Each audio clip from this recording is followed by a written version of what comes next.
Lebanon का नाम सुना है? मिडिल ईस्ट की एक छोटी सी कंट्री है जहाँ करीब 7 मिलियन लोग रहते हैं। सबसे इम्पॉर्टेंट बात देखने की ये है वहाँ की जो जोग्राफिकल लोकेशन है, जहाँ एक साइड मेडिटेरेनियन सी, एक तरफ सीरिया और साउथ में Israel. We are talking about Lebanon because the recent history of this country has striking resemblance to what is happening to Bharat. और उन सब इंडिकेटर से हम ये कंक्लूड कर सकते हैं कि जो लेबनान के साथ हुआ वही भारत के साथ होने वाला है। अब आप सोचेंगे कि क्या हुआ है भाई ऐसा, वो तो मैं डिटेल में बताऊंगा ही, पर ये जान लीजिए कि इट्स वेरी बैड। तो अगर आप ये सोच के बैठे हैं कि जैसा चलता आया है वैसा ही चलेगा और आपके बच्चों का फ्यूचर सुरक्षित है उस देश में, तो जाग जाओ। इस नींद से जितनी जल्दी जागोगे उतना अच्छा है। If we don't wake up on time, there is nothing stopping Bharat from becoming another Lebanon. Welcome to new episode of breathing history.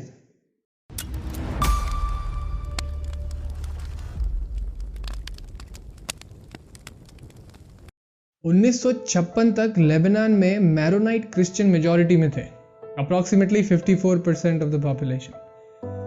Lebanon and Israel, these were the only two democracies in the Middle East and also the only two non-Muslim countries. तो उसका जो conclusion आपको निकालना है आप निकालिए। Beirut, which was also called the Paris of the East, एक trade centre हुआ करता था और चूंकि इस कंट्री की जोग्राफिकल लोकेशन ऐसी थी कि मिडिल ईस्ट के सारे रेफ्यूजीज वहीं जाते थे। तभी तो ऑटोमन एम्पायर के समय में भी लेबनान मुस्लिम मेजॉरिटी नहीं हुआ, क्योंकि ऑटोमन एम्पायर से बच के सारे टाइप के क्रिश्चियन सेक्ट्स लेबनान की शरण में ही आए। अराउंड 1970 जब पैलेस्टाइन एक्सोडस हुआ था, तो पैलेस्टाइन के सारे मुस्लिम रेफ्यूजीज वो लेबनान गए, जबकि Islamic countries like Jordan and Iran, इन्होंने इन रेफ्यूजीज को लेने से मना कर दिया। दिस वॉज स्ट्रेटेजिक, आपको पता चलेगा आगे। बट अब ये जो सब रेफ्यूजीज हैं वो लेबनान में सेटल हुए और फिर वहाँ हुआ पॉपुलेशन एक्सप्लोजन। अब इन्होंने वहाँ की डेमोक्रेटिक पोजीशंस लेना स्टार्ट कर दिया, supported by PLO and other terrorist organisations. और इंटरेस्टिंग बात यह है कि ये सारी पॉलिटिक्स ये लेफ्टिस्ट बैनर के अंदर करते थे, जबकि लेफ्ट या सेक्युलर या कम्युनिज्म से इनका कोई लेना देना ही नहीं है। और खुद को विक्टिम और हेल्पलेस प्रोजेक्ट किया जाता था, और जो लोकल नेटिव क्रिश्चियन पॉपुलेशन थी उनको अग्रेसिव राइटिस्ट टैग किया जाता था।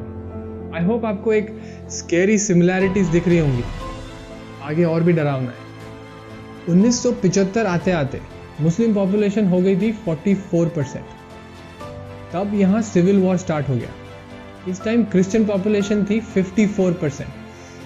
Late me keep this number on the screen right here. Civil war खत्म हुआ 1990 में और तब मुस्लिम पॉपुलेशन हो गई थी 54% और क्रिश्चियन पॉपुलेशन थी 40%। इसका कारण था इंटरनल पॉपुलेशन एक्सप्लोजन, पड़ोसी देशों से इलीगल इन्फिल्ट्रेशन और क्रिश्चियंस का मास जेनोसाइड। 1991 तक लेबनान में डेमोक्रेसी पूरी तरह खत्म हो गई थी और हिजबुल्लाह, हमास और PLO जैसे टेररिस्ट ऑर्गेनाइजेशंस वहां से अपना काम करने लगे थे। सिर्फ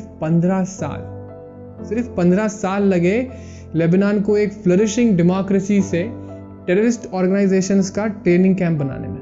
अब इससे भारत का क्या लेना देना है वो देखते हैं, और वो समझने के लिए अगर मैं आपको कुछ 4 स्ट्राइकिंग सिमिलैरिटीज ही बता दूं जो वहाँ के लोकल क्रिश्चियंस ने किया था और हम कर रहे हैं आज भारत में, तो आप खुद ही समझ जाएंगे कि भारत में आने वाले समय में क्या हो सकता है।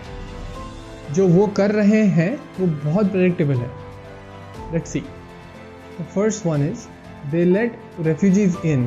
तो पैलेस्टाइन और जॉर्डन से रेफ्यूजीज आ रहे थे, लीगल और इलीगल दोनों। उन्होंने बोला अरे बेचारे रेफ्यूजीज हैं, शेल्टर चाहिए, ह्यूमैनिटेरियन ग्राउंड्स पर आने दिया, कुछ गलत नहीं किया ऊपर तो। और ये तो एक लंगर जैसा डाला था। इससे फिर दूसरी टेररिस्ट ऑर्गेनाइजेशंस को रास्ता मिला अंदर आने का। बस ऐसे ही करते करते पूरी डेमोग्राफी चेंज हो गई। कंट्री के अंदर और बाहर दोनों तरफ से अटैक होने लगे। और ये एग्जैक्टली भारत में भी हो रहा है। कहाँ कहाँ से इन्फिल्ट्रेशन नहीं हो रहा है, रेफ्यूजीज आ रहे हैं। असम का पॉपुलेशन एक्सप्लोजन देख लो, या फिर ये फैक्ट कि 28 में से 8 स्टेट्स में ऑलरेडी हिंदू मेजॉरिटी में नहीं है। लेबनान में एक सिटी में रहने वालों को लगता था कि ये दूसरी सिटी में कुछ वायलेंस हो गया, छुटपुट इधर उधर के कुछ वायलेंट इंसिडेंसेस हैं। और इंटरनेशनली भी उन्हें कभी ग्लोबल क्रिश्चियन कंट्री से सपोर्ट मांगने का दिमाग में नहीं आया, क्योंकि कभी ये नहीं सोचा होगा कि उनकी कंट्री के अगेंस्ट इंटरनेशनल स्कीमिंग चल रही है।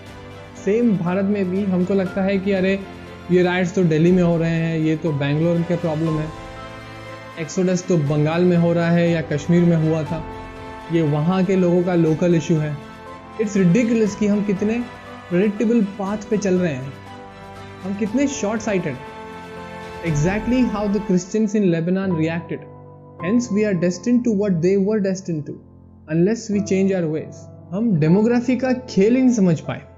Population growth is a very important parameter जिसपे ना लेबनान के क्रिश्चियंस ने ध्यान दिया था और ना भारत के हिंदूज ध्यान दे रहे हैं। हमारा ध्यान के काय पे है, हम दो हमारे दो, या फिर ये सेंट्रल मिनिस्टर ने स्पेलिंग मिस्टेक कर दी ट्विटर पर, या फिर एक एडिटेड वीडियो सदगुरु का जिसमें उन्होंने ऐसा क्यों बोल दिया। बस इन्हीं सब चीज़ों में लगे रहो, इसमें ही डाइवर्टेड रहो, और जो मेन मुद्दे हैं, जो कल्चरल एक्सिस्टेंशियल इश्यूज हैं, उनमें दिमाग मत लगाओ। वहाँ के टेररिस्ट ग्रुप्स जैसे हिजबुल्लाह को नेबर सीरिया से कंटिन्यूसली सपोर्ट मिलता था, पैसा, इंटेलिजेंस, आर्म्स और जो भी रिसोर्सेज लगते थे। उधर जॉर्डन से कंटिन्यूसली इमिग्रेंट्स आते थे जो डेमोग्राफिकली हेल्प करते थे। भारत के पास भी पाकिस्तान और बांग्लादेश जैसे देश हैं जो कंटिन्यूसली टेररिस्ट ऑर्गेनाइजेशंस को सपोर्ट करते हैं और एक्सेसिव इलीगल इमिग्रेशन भी करते हैं। तो हमारे पास इतना सॉलिड एग्जाम्पल है लेबनान का। वहाँ जो हुआ है भारत में भी वो हो रहा है, और उस पर वहाँ की नेटिव पॉपुलेशन ने जैसा जैसा रिएक्ट किया था, हम भी वैसा ही रिएक्ट कर रहे हैं। तो स्वाभाविक है उनके साथ जो हुआ हमारे साथ भी वो हो सकता है। जेनोसाइड, एक्सोडस और एंड में death of democracy. I may be wrong and I hope I am wrong, but अभी तक तो ऐसा ही लग रहा है कि भारत भी उसी रास्ते पे जा रहा है जिस पे लेबनान चल रहा था। But at the same time ऐसा लग रहा है कि कहीं ना कहीं थोड़ी होप है, लोग जाग रहे हैं, अवेयर हो रहे हैं। So good to see people coming out and saying things like हमको हमारे फेस्टिवल्स मनाना मत सिखाओ। दुनिया का एक लौता देश है जहां हिंदू मेजॉरिटी में है। अगर हम यहां भी एक दूसरे को सपोर्ट नहीं करेंगे तो कहां जाओगे? Enough is enough. There is a noise of positive change. Let's make it louder, let's make it heard. जय हिंद, जय Bharat. If you like our work, please like, comment and subscribe to our channel. And don't forget to press the bell icon and share with your friends and family. This gives us a lot of encouragement and motivation. This is high time for us to unite, so please come and join the cause by filling out the Google form in the description below. And also, if you have any suggestions, please leave them in the comments below. Thank you for watching and see you in the next episode of Breathing History.